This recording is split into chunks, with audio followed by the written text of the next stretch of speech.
You're listening to the Talking Headways Podcast Network. This is Talking Headways, a weekly podcast about sustainable transportation and urban design. I'm Jeff Wood. This week we're chatting with Meghna Khanna of LA Metro and Scarlett DeLeon of the Alliance for Community Transit LA about women who ride transit. We talk about LA Metro's first of its kind gender action plan and ACT LA's Metro as Sanctuary report. Stay with us. Today's podcast was produced in partnership with Impact, formerly Railvolution. For a deeper dive on livability issues or to check out the 2023 Impact Transit and Mobility Conference in Phoenix, Arizona, visit impactmobility.org, mpactmobility.org. Today's podcast is brought to you by our wonderful Patreon supporters, past, present, and future. We really can't thank you all enough for the support, whether you've supported for a month or over 5 years. Join this merry band of infrastructure nerds and zoning wizards and support Talking Headways and Mondays at the Overhead Wire. $2 a month gets you stickers, including our Cars Are Cholesterol sticker and a handwritten note.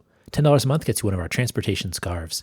Thanks everyone from the advocates to the bus drivers that support this show. Go to patreon.com/theoverheadwire to support. That's patreon.com/theoverheadwire.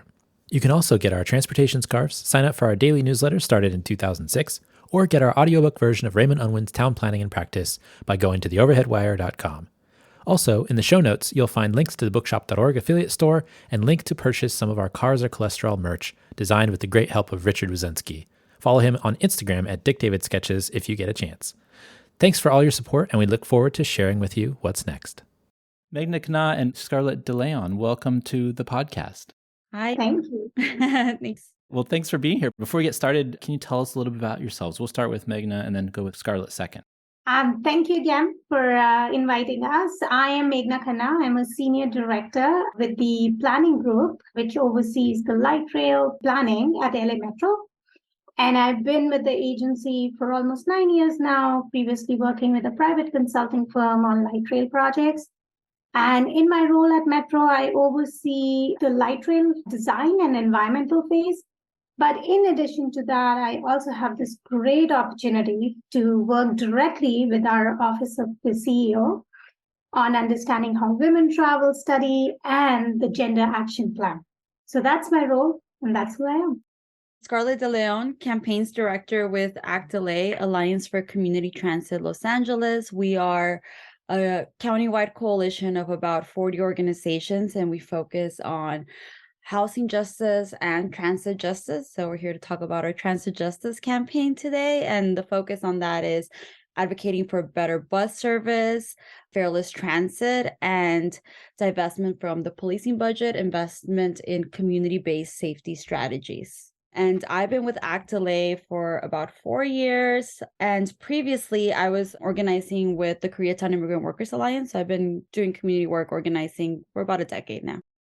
Awesome. What sparked your passion for transit, Scarlett? Like, what was the first thing that kind of turned you on to transportation policy or transportation more generally?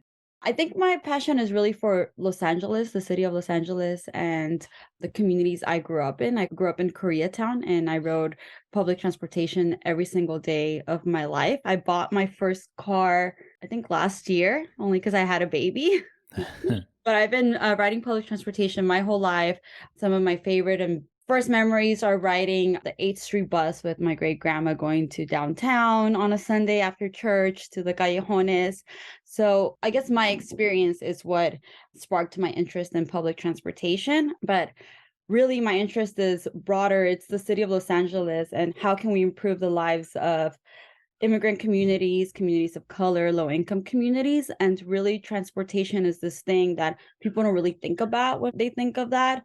And yet it touches their every daily life, right? It's what they rely on to get to essential services, to get to church, to be social people. So it is the heart of our city, and improving public transportation is just life-changing for so many folks who have no other choice but to be on public transit. And Meghna, what about you? What was your kind of foray into transportation, or Los Angeles for that matter? So if you couldn't tell from my accent, I am not from America. I was born in India.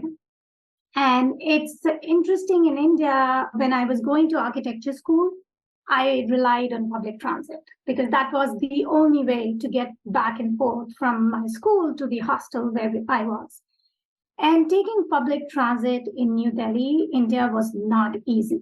That was like only choice I had, because again, the resources were limited.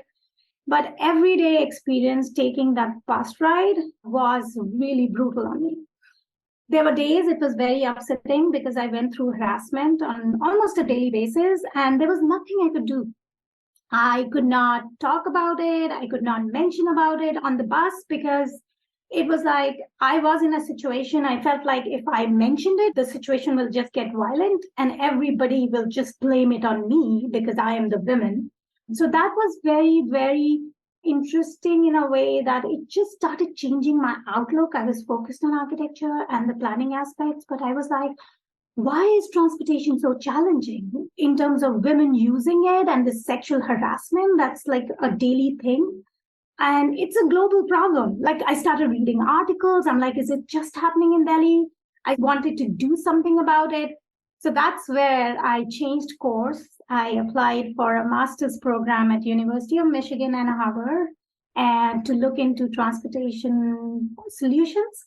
And that's where my course just changed. And even as I started looking into getting a job with a private consulting firm where I was working for LA Metro primarily, but I was so focused on, again, the design aspects. I was always applying the gender lens, but I was a consultant. So I just wanted to come to LA Metro, and I had this opportunity to then work on a Women and Girl Governing Council at LA Metro and bring that gender perspective onto the transit. Awesome. Well, today we wanted to chat with you about women who ride transit, and you all are both in LA. What was your primary route that you used to get places in Los Angeles? I assume you use Metro to go from A to B, but what is the route you use the most, and maybe what is the route that you enjoy the most? So I can start. As you see, this is right behind me. I put the photograph of the red line, which is the subway line in Los Angeles, and that's my primary route back and forth to work. And I moved to LA back in 2007. Between me and my husband, we only have one car. So I've always relied on public transit, taking buses, but Red Line has become my main commute to work. And even like if I have to go to other destinations, Red Line is like my starting point. So I feel like I am so invested to this line.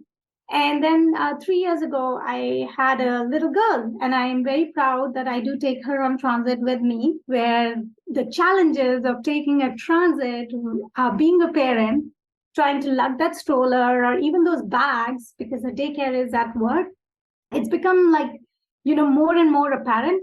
But Red Line, I'm somehow invested, and that's my primary mode of transportation. I've taken every single bus line probably, and definitely the red line lots of times. I would say that currently I'm taking mostly the red line, getting on in the orange line because I'm in North Hollywood right now. But I think what's closest to my heart, I would say, would be the 8th Street bus for sure. I have taken that with every family member that I have. And then I would say the orange line totally changed my life, because I used to be one of those kids that grew up in Koreatown and had to be on the bus stop at 6 a.m. and wouldn't get home till 6 p.m. because I was bused to Sherman Oaks. So once the orange line opened up, I had that freedom to just go on my own, come back. So I do love the orange line. What's the biggest benefit to you all personally of being a transit rider? Like, what's something that you get out of taking the bus? I think, well, it changes, right, as different phases in your life. But I would say currently, I think of two things, very similar, actually. One is that the values of being a transit rider. When you're in public transportation, you get to interact with people in a very different way. And I know there's a lot of stories out there right now about how scary public transportation is. And public transportation is, a reflection of what's going on in our city. So there's definitely a housing crisis and a public health crisis going on. So you are going to encounter that. But I actually think it's a good thing to encounter it, because I think when we live in silo, it's easy for us to like stay in our bubble and really ignore what's going on with our neighbors. So as difficult as it can be, I think if it's happening in our city, I want to know about it. I want to know what's going on. But I also want to say that I see some of the best, sweetest things happening on the public transportation. People really helping each other, talking. I saw this just last week when I was on, I think it was the red line. Yeah, I was on the red line going to Union Station to a Metro board meeting, and I saw a young woman taking out these bags that had a design she had created that was really beautiful. And she was like, it was like, it makes me teary. It was so beautiful. She was like inspecting every little like stitch, making sure it was perfect. And then she got off at the LACC stop, I think, to try to like sell them. And I would have never seen that. So that is a benefit to me. But also when I taking my baby on public transportation, is just going to instill those values that to me are already really important just by him being on public transportation and being able to see all of this and interact with other people. I think to answer that question, the benefit I see, taking public transit makes me be a better professional because I'm living it. I go through that ride every day. I'm seriously taking notes of what works, what doesn't work. And that just helps me apply all those things that I'm gathering, almost like doing an observation survey every day on my ride back and forth.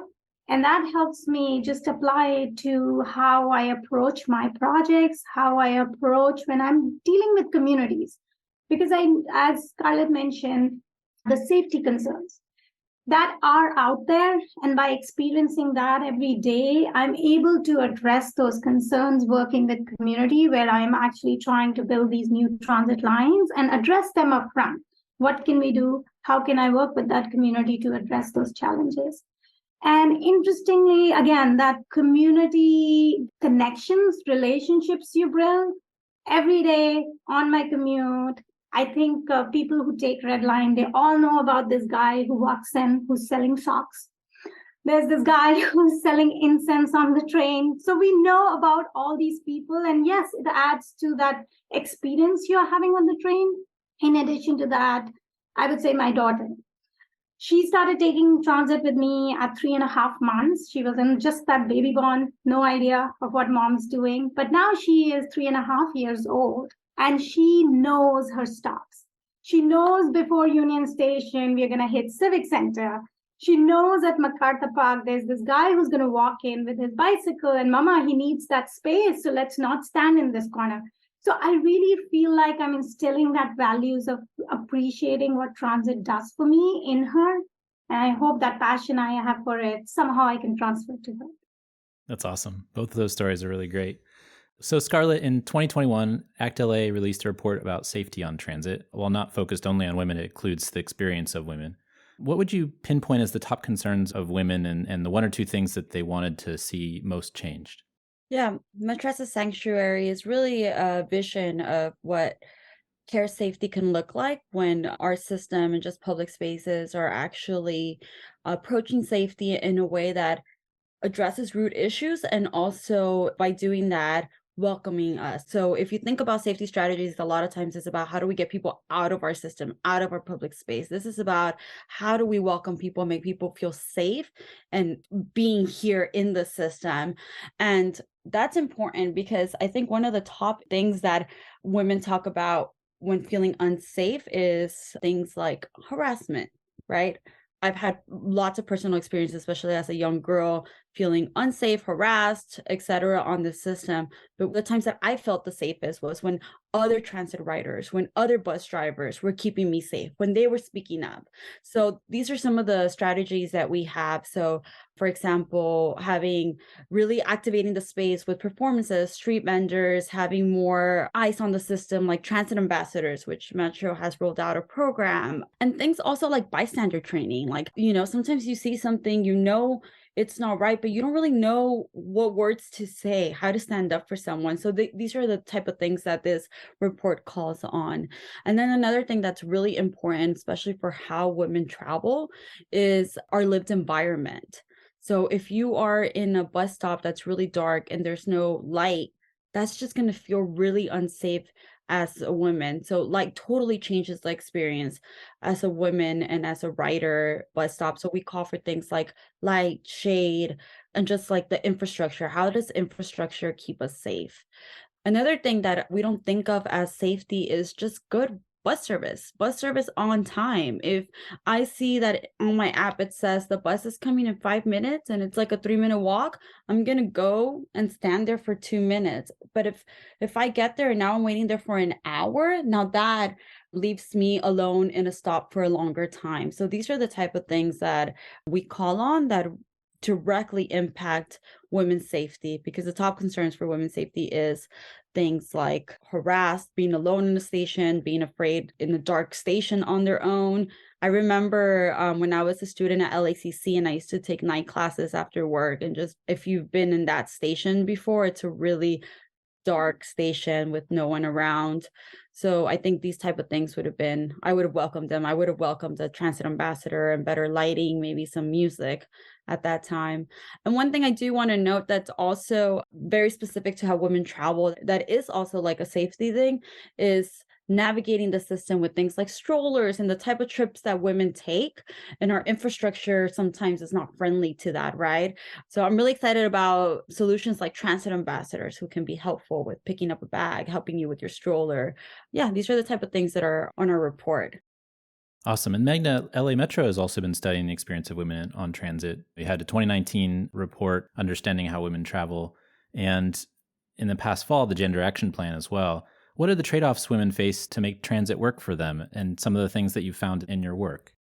So I'll start with understanding how women travel, because that was the basis of first time a transit agency even trying to disaggregate the data or speak to the women and collect data onto what's working for them and what's not working for them. I do want to say that we quickly found out through our various ways of collecting data. And I want to spend like 1 minute just to emphasize how even collecting data for understanding how women travel, we had to take a different approach. Because focus groups and survey methods, again, they don't reach out to your most loyal riders, which are women facing homelessness, women with disability, or women who have various immigration status and are traveling with kids. So I think to even collect that data, we had to apply this lens of how can we reach these women. So we started working with these specific community-based organizations that deal with women. And we conducted like this participatory workshop. So it wasn't asking them standard questions. We went to them, we gave them like these tools and photographs, and we just asked them to create a collage of their experience on public transit. And I can't tell you how much I learned from that. Our workshop was amazing. These women spent so much time developing that collage, which almost spread out the story of how they use it, what's working from them when they get to the bus stop, like you said, is their trash. And they feel like they take ownership of even those bus stops and the buses, or even that driver they see every day. So it was such a great way of just learning from them through this exercise. We also did something where we created this observation farm, working with some of the gender experts and also professors from UCLA. So our team did 2,000 hours of, just observing people on our train system and on our bus system. And this form was basically saying, when women walk into the bus or train, where are they going? Are they sitting in the aisle space? Are they sitting close to the bus driver? Are they going in the back? When they bring on the stroller, where are they putting the stroller? Where are they putting those bags? And if they're walking into the bus space, what are they noticing? Are the bars reachable? So that observation was another unique way of getting that information. And then we also did pop-up locations at a key transfer station, catching women as they were transferring from one location to another, and just asking two simple questions. What made your ride easy today? What made your ride difficult? And we were taking post-it notes and putting it on the wall. So all this, I want to highlight that by doing this, we got such a great qualitative data. And we conducted focus groups with both men and women separately. We didn't want to bring them together to bias their opinions or even just discourage them from saying something. And we, as Metro staff, removed ourselves from those focus groups. So these focus groups were conducted by consultants or, people who are really keen on bringing these dialogues and conversations We let them lead that discussion so that we could get that unbiased opinion. So those are the things I really want to mention because that was our unique way of collecting data. And once we collected the data, we tried and categorized them into 4 key themes. Safety, the biggest issue. Station stop and vehicle design, again, because there are so many barriers to how the stations and stops have been designed, or even our vehicle spaces, how they are designed. Fare policy, that burden that women face when they are making these multiple trips, but these trips are very short. And sometimes they're transferring within that 2-hour window, which allows them to travel for free. But when it's outside the 2-hour window, they're paying this multiple fare. And then the last but not the least was service frequency and reliability. We quickly noticed women are not traveling during those peak periods. Again, transit agencies, we talk about frequencies during those peak periods, but women are traveling outside these peak periods because they're dropping kids to school, picking them up from schools, taking their elder parents to doctor's appointments. So we had to rethink how do we design our frequencies of the buses, the trains to meet those women needs. So those were the 4 key themes. And just going back to safety, we did notice that 60% of our women riders feel safe on metro system during the day, but that drops down to 20% during the night. So a big contrast there. So those were the key findings. I can stop, but that's what we are addressing in the Gender Action Plan. The Gender Action Plan, basically the biggest umbrella policy is to apply a gender analysis tool. So again, if I am not there to remind people that gender has to be considered in every aspect of Metro's program, policy, there is this gender analysis tool, which basically walks people through these series of questions. How did you collect the data? Did you include women or these marginalized groups? Did you disaggregate the data to understand what is the key issues and concerns? And once you've disaggregated the data, how is the plan or program or policy being catered to address the needs of that marginalized group? So that's, in a nutshell, the gender analysis tool. But we also have very specific strategies that we are trying to then develop under these 4 themes I mentioned: safety, fare policy, station stop vehicle design, and service frequency and reliability. I do want to mention that the Transit Ambassador Program, so things that have already happened. As we were working on understanding how women travel and collecting all this data, one of the key things or themes we kept hearing from women that safety is a big concern, but we don't want to see too much police presence on the stations or stops because, again, our lines or bus service, it goes through various demographic areas, so you don't want to over-police, but they wanted more personnel or eyes on that stations and stops. And that's how the Transit Ambassador Program was born. And I'm so glad to say, and as even Scarlett mentioned, that program has been implemented. So we have these ambassadors who are on our platforms, who are riding our trains and buses, who can help actually address questions about directions or where can people access certain services, or even help people with getting onto the buses or answering questions about which stops or transfer points they need to connect into. So it's again making sure there are people and eyes on the platforms and stations. Besides that, what we have done since then is we have readjusted our frequencies.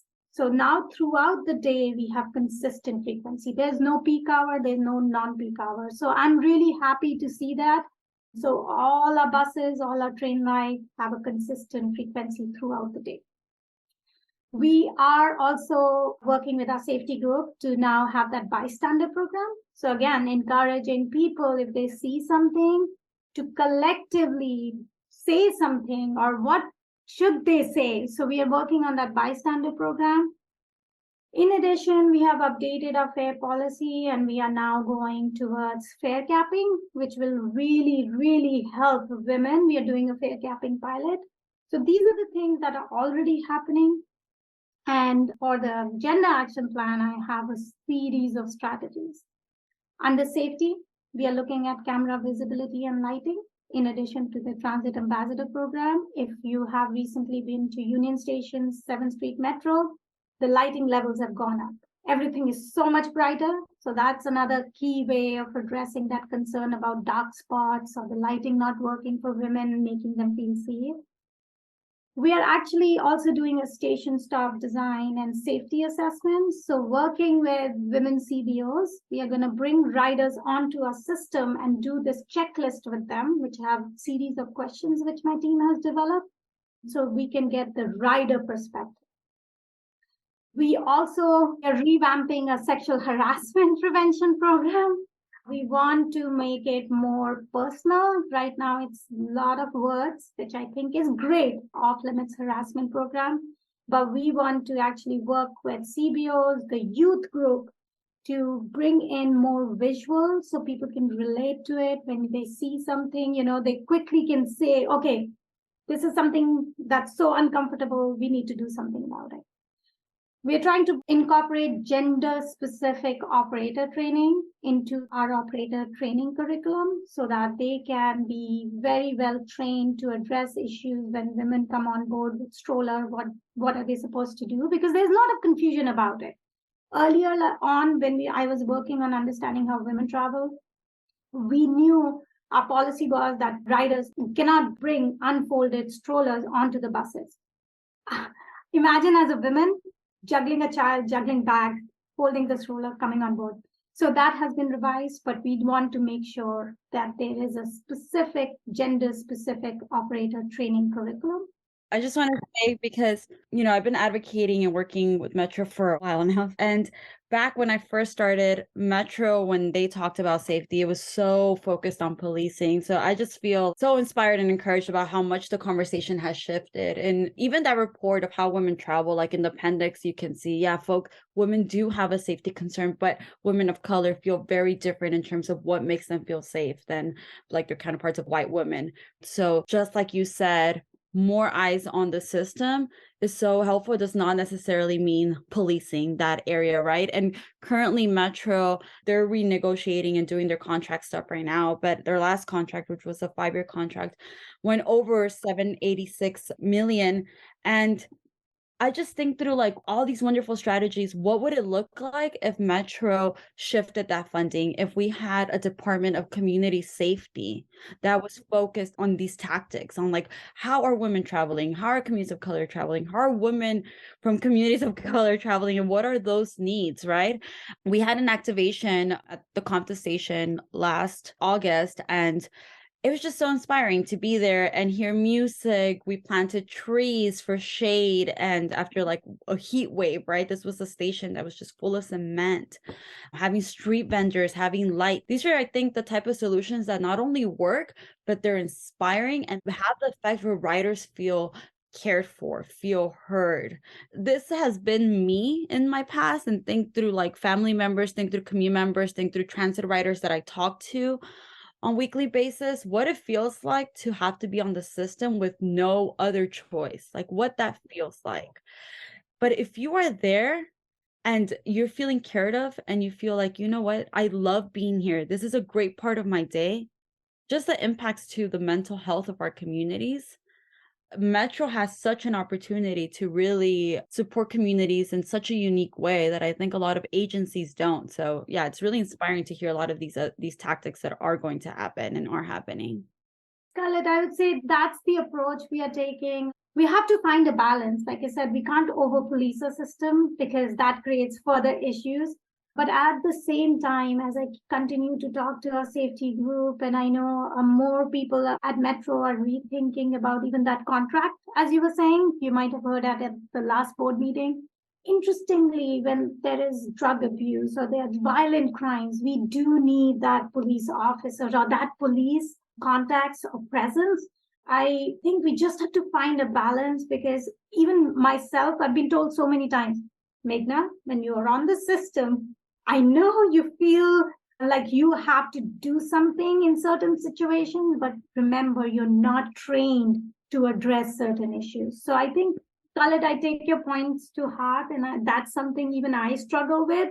But at the same time, I think we also have to remember what are we trained to do? And if we are bringing these groups, what are they trained to do? What are their responsibility or realm of trainings they have? And I do see some benefit of having police, but definitely not over policing our system and making it more comfortable and welcoming.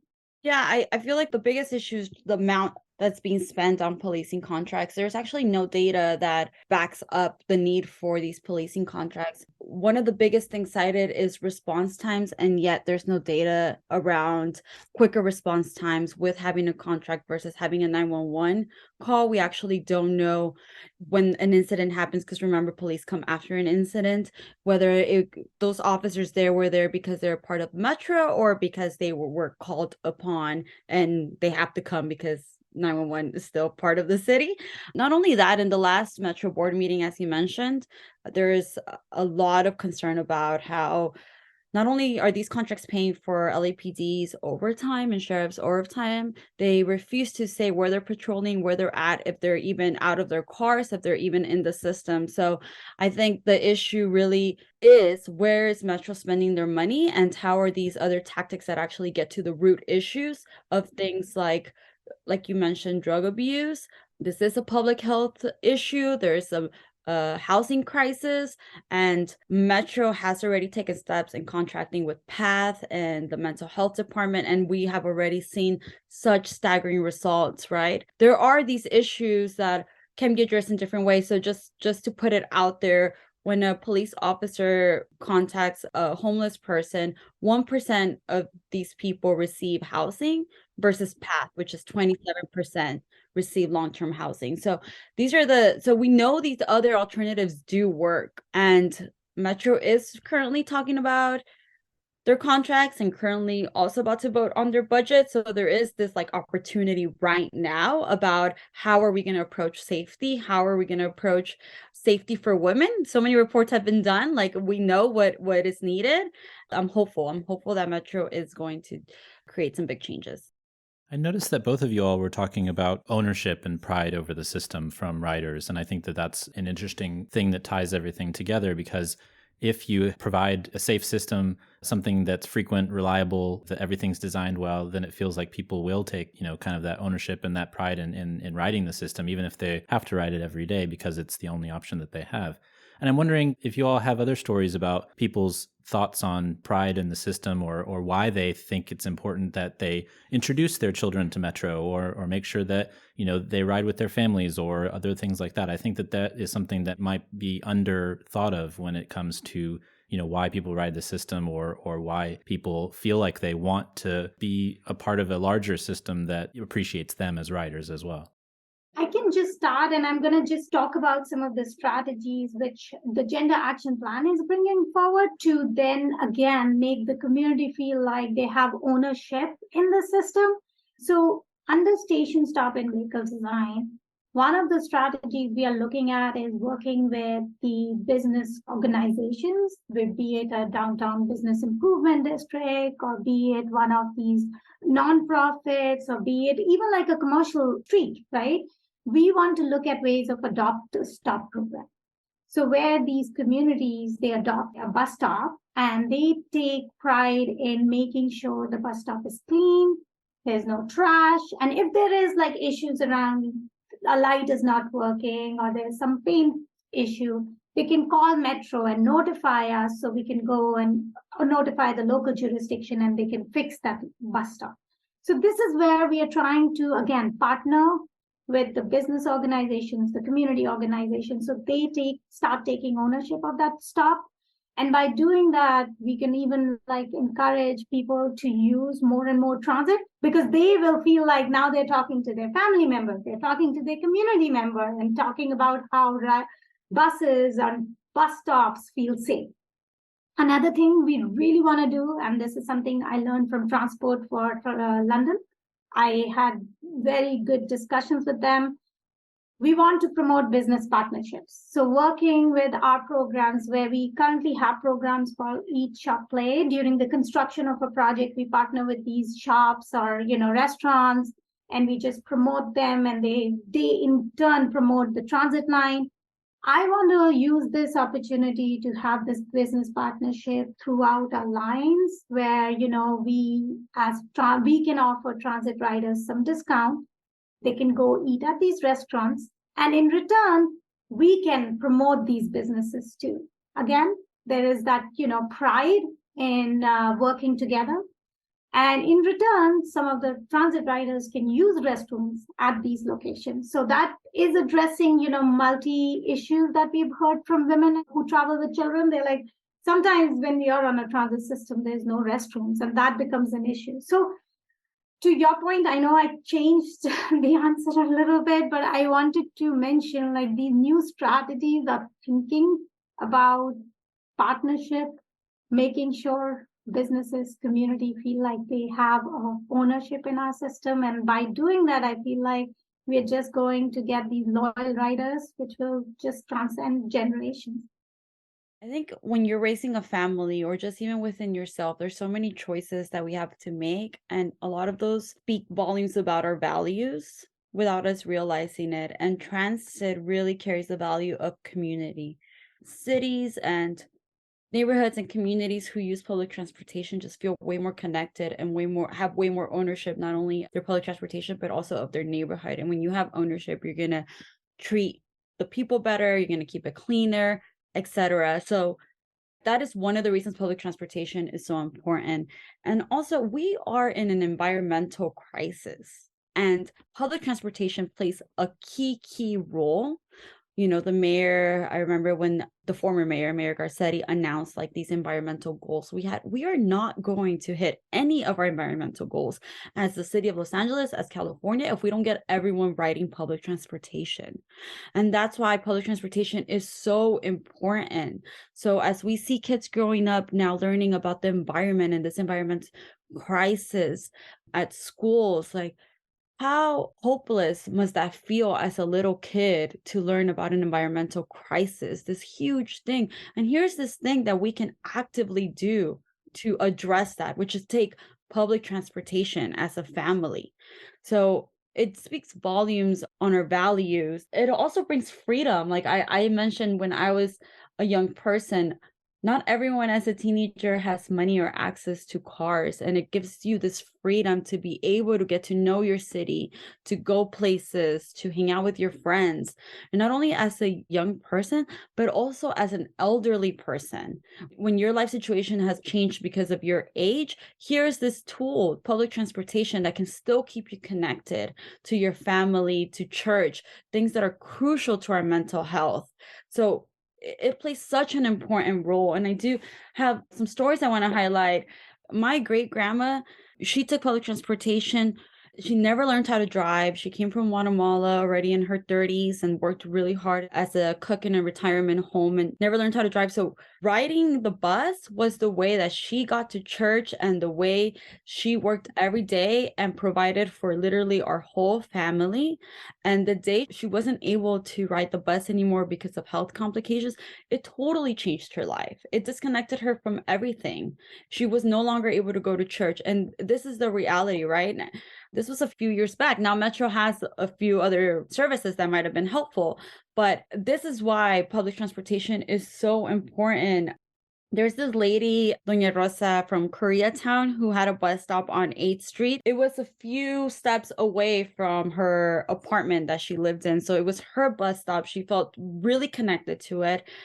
And one of the redirections of Metro, that bus stop was taken away, and she had to walk now a couple of blocks, which is not a big deal for most, but when you are, maybe you have like some pain or some physical reason why you cannot walk a couple of blocks, it became very difficult for her. So she started her own petition and gathered hundreds of signatures just by riding the bus up and down and just talking to people who rode that stop. And a lot of people relied on that stop. It was on 8th Street in front of Pollo La Brasa, if you know where that's at. And she got her stop back. She was so proud. Until this day, if you talk to her about Metro, she will tell you that she got her stomp back and she uses it still. And just last week, we were at the Metro board meeting with some community members, and one of the community members, a transit rider, brought her daughter, who is a high school student and rides the system. And she gave public comments around safety concerns also and the need for solutions like the ambassador program, and she was also calling for a Department of Community Safety. This girl is 15, 14, she's young, and she got teary-eyed. She was so passionate, and I asked her after, like, are you okay? What's going on? She's like, I just care so much because I'm on it every day and I know what it's like.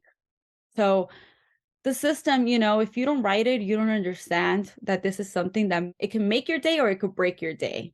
And you have to be there. So it's such an important part of our community. And also it's an important part of our community now, of the people who run our city, of workers, restaurant workers, but it's also an important part of our city for the future, for the type of city we want to live in.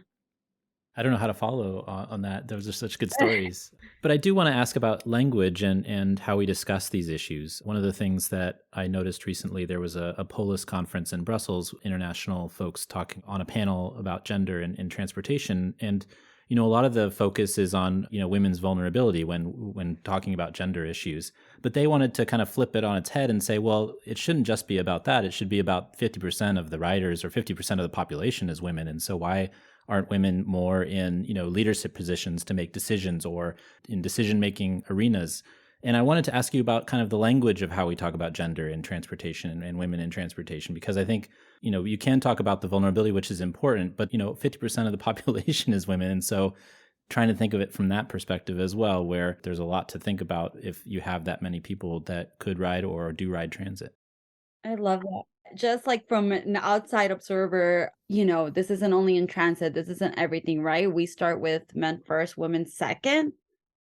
And yet, what a disservice we're doing to our whole community, to our whole city by doing that, because through these studies and as we talk to women, women are really the center and the heart of our family, of our households, of our community. And if we started with women first, it would build a type of public transportation and public spaces that would benefit everyone.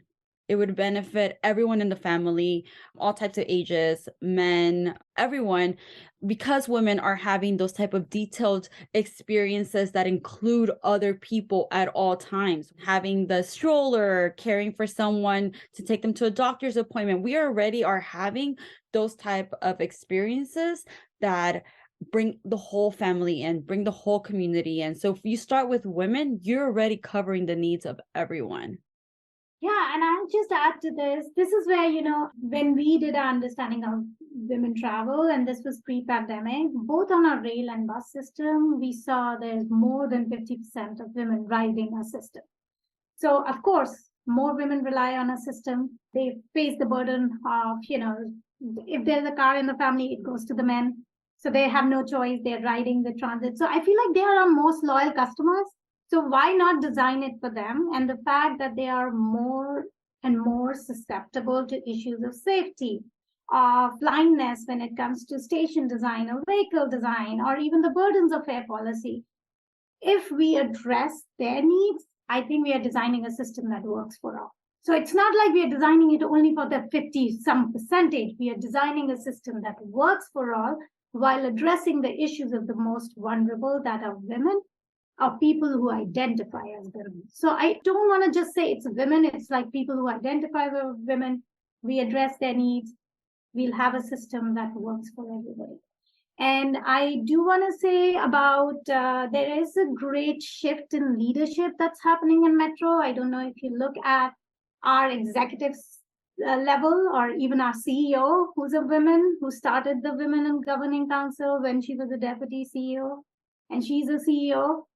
Our Metro board, county supervisors, all county supervisors are on the board. They're all women. So it's such a great time. It's a unique time in Metro, especially for Metro, I would say, that we have so many women leaderships supporting us, So I think let's design a system that works for people who identify as women. And I think we'll design a system that's safer, better, and works for all. The other thing I wanted to ask you all about was, and Scarlett, you addressed this to a certain extent about, climate and environmental issues, but, this issue is really important. And I think that it passes over into a number of important issues of the time, racial justice, climate change, equity, all of these things. And so I'm wondering how this specific issue of gender and women actually kind of connects all these things together, transportation as one part of kind of a larger discussion about the topic. Well, the women in our system, a lot of them come from these communities that we're talking about. They come from immigrant communities, communities of color. So these issues are not separate, right? They are the issues that they are living every single day. All the issues of our time are the issues that our women trans and writers are living. And it adds only layers of complexity, but it also adds the call for how important and timely it is to think through solutions that address how these women travel, right? Because sometimes we like to get taken away by these big issues and try to think through, I don't know, like some fancy in the future solution, but the solutions are here, right here at home in front of us in our city. And public transportation has such an important role to play when it comes to environment, the public health issue, housing crisis, and even just how we interact with our immigrant communities. This is the reality of public transit, of transit riders, of women transit riders today riding on the system. And it's such a unique opportunity that Metro has to really stand up and meet the day. Like Metro has an opportunity, Metro's leadership, Metro board has an opportunity to really do something about these issues that we all want to do something about. They have such a unique opportunity, such a powerful opportunity because they have the budget and they're touching the daily lives of these people. So it's an exciting time and moment if we move towards the right direction. And I think from a metro perspective, I would say environmental sustainability goals are the key reason we're building transit system. We are trying to expand this transit system to reach communities which really need it. And then again, change that whole perception of people that transit is only for poor. No, transit will work across demographics. It can solve that problem of environment, climate crisis. So I think that's where transit comes in from. And as a transit agency, that's our key goal. But to Scarlett's point, over the years, we have applied that equity lens and now the gender lens. We've started looking into transit-oriented communities. How do we work with local jurisdictions to give them the toolkits? Because we don't have jurisdiction over land use. I know, when people see Metro, they see it all encompassing. We don't have jurisdiction over land use, but we want to provide those toolkits and resources to local cities.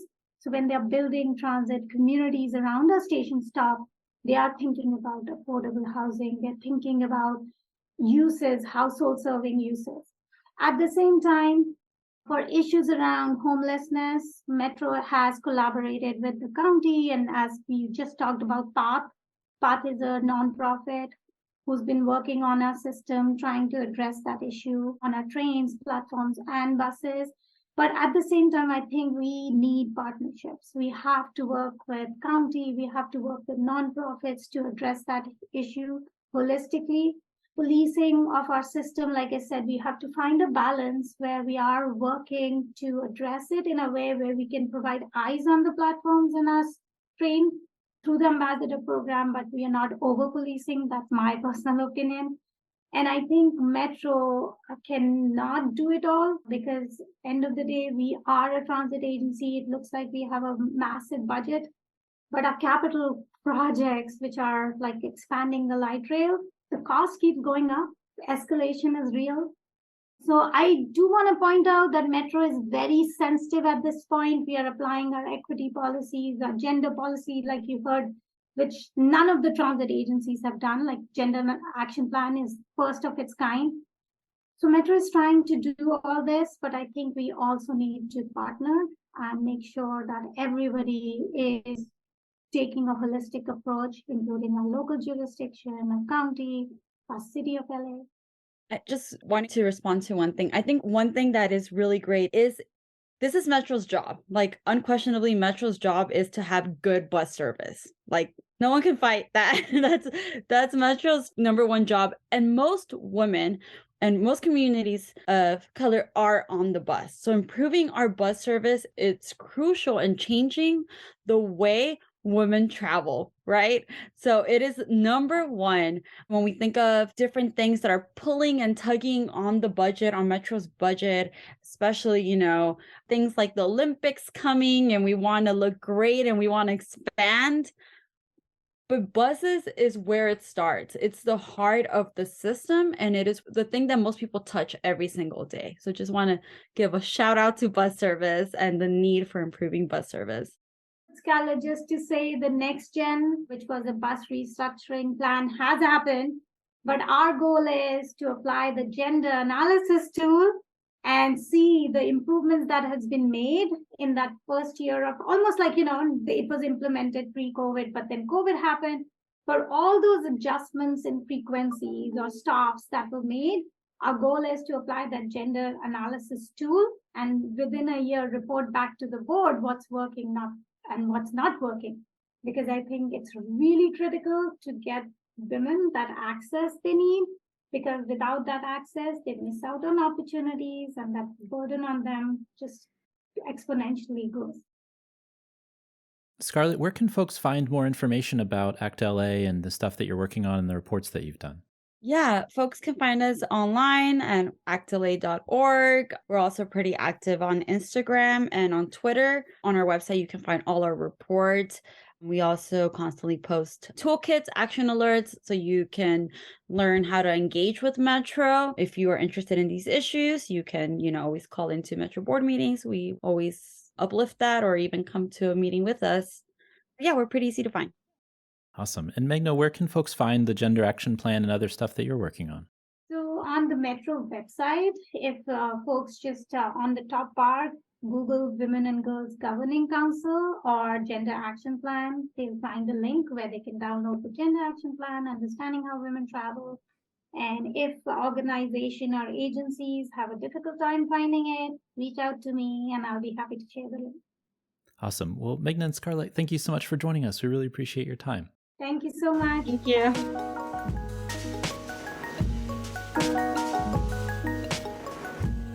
And thanks for joining us. The Talking Headways podcast is a project of The Overhead Wire and published first at Streetsblog USA. Thanks to our wonderful Patreon supporters for sponsoring this week's show and Mondays at The Overhead Wire. Find us at patreon.com/TheOverheadWire. And you can sign up for our 16-year-old newsletter at TheOverheadWire.com. And you can also listen to our show on your podcatcher of choice, including Spotify, Stitcher, SoundCloud, iHeartRadio, and Apple Podcasts. And if you can't find it there, you can always find its original home at usa.streetsblog.org. We'll see you next time at Talking Headways.